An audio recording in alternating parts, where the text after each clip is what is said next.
1932, the United States was in the grips of the Great Depression, a time of economic devastation that disproportionately affected black communities in the South. But in the rural town of Tuskegee, Alabama, an opportunity seemed to arise. Free medical care for African American men suffering from what they were told was bad blood. For 600 black men, 399 with syphilis and 201 without, it sounded like a lifeline. In reality, it was a death sentence. At the heart of this study was a disturbing premise: the belief that syphilis affected black people differently than white people. White medical authorities at the time promoted a racist theory that black men were inherently more promiscuous, less intelligent, and biologically different. They hypothesized that syphilis in black men would naturally take a different course without intervention. Instead of providing treatment, they saw an opportunity for observation. But here's where things take a chilling turn. The U.S. Public Health Service, PHS, in collaboration with the Tuskegee Institute, had no intention of actually helping these men.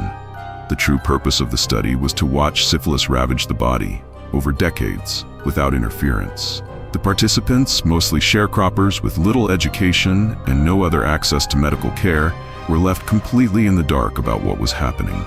They were never told they had syphilis. They were never given proper treatment.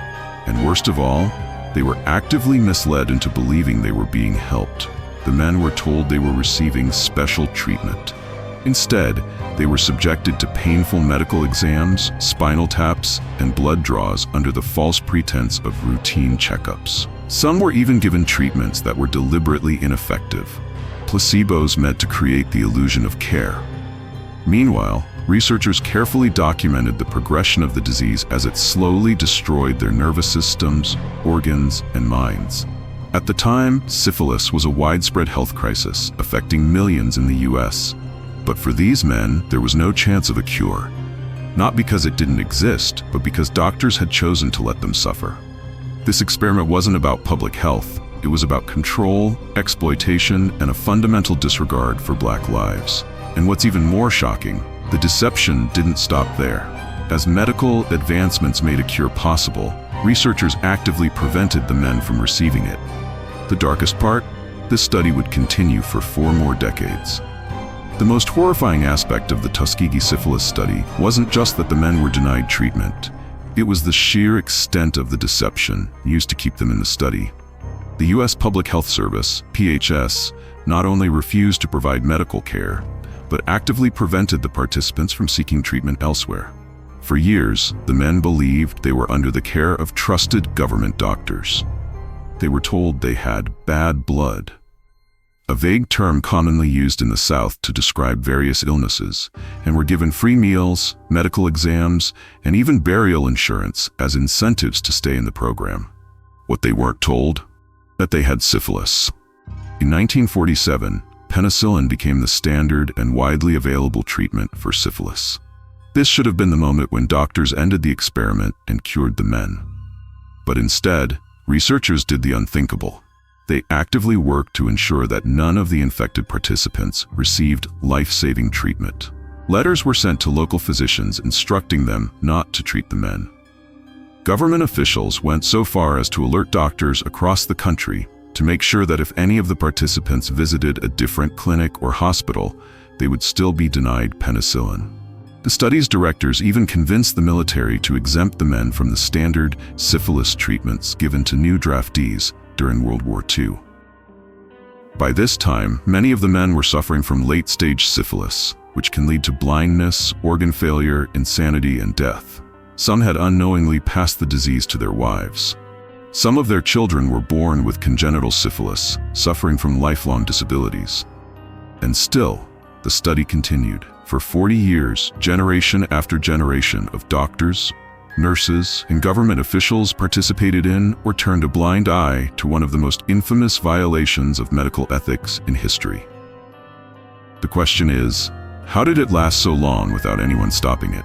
The answer lies in secrecy, government complicity, and a deeply ingrained disregard for black lives in the medical field. And yet, despite all of this, the study might have continued indefinitely, if not for one man who finally exposed the truth. For 4 decades, the Tuskegee syphilis study operated in the shadows. Government doctors, public health officials, and even prestigious institutions participated in or ignored the ongoing violation of human rights. But all of that changed in 1972 when one whistleblower finally brought the truth to light. His name was Peter Buxton, a public health investigator for the U.S. government. He had first learned about the study in the 1960s and was horrified that, despite penicillin being available for decades, the men were still being denied treatment. Buxton filed official complaints within the Public Health Service, urging them to stop the study. His concerns were dismissed. He was told that the experiment was too important to discontinue. Realizing that the government had no intention of ending the study, Buxton took the next step. He leaked the story to the Associated Press. On July 25, 1972, the first public expose on the Tuskegee study made national headlines. The response was immediate and explosive. The American public was outraged. Congressional hearings were called. Civil rights activists demanded justice. The federal government was forced to act. By October of 1972, just 3 months after the story broke, the study was finally shut down, 40 years after it had begun. But the damage was irreversible. At least 128 men had died from syphilis or related complications. Many had passed the disease to their wives and children. Hundreds of lives had been destroyed in the name of medical research. In response, a class action lawsuit was filed against the U.S. government on behalf of the victims and their families. In 1974, the government settled for $10 million, with each survivor receiving about $37,500, nowhere near enough to compensate for the years of suffering. But the fallout extended beyond the courtroom. The Tuskegee experiment permanently shattered trust between the Black community and the American medical system. Even today, its legacy is evident in vaccine hesitancy, lower participation in clinical trials, and deep-rooted fears about government-backed medical programs. The Tuskegee experiment exposed a horrifying truth. The U.S. government had knowingly let Black men suffer and die, treating them as expendable subjects in a cruel medical experiment. But the question remains, did the government ever truly take responsibility?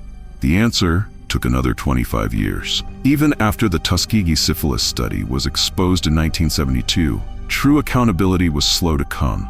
It wasn't until 1997, 25 years later, that the U.S. government formally acknowledged its wrongdoing. On May 16, 1997, President Bill Clinton stood before the remaining survivors and their families at the White House and issued a public apology on behalf of the nation. He called the study deeply, profoundly, morally wrong, and admitted that the government had violated the basic ethical principles of medicine. To our African American citizens, I am sorry that your federal government orchestrated a study so clearly racist. For the survivors, this apology was long overdue. At that point, only 8 men from the study were still alive. Most had died waiting for justice. But the effects of the experiment didn't end with the survivors. The Tuskegee syphilis study left a permanent scar on the relationship between Black Americans and the medical system.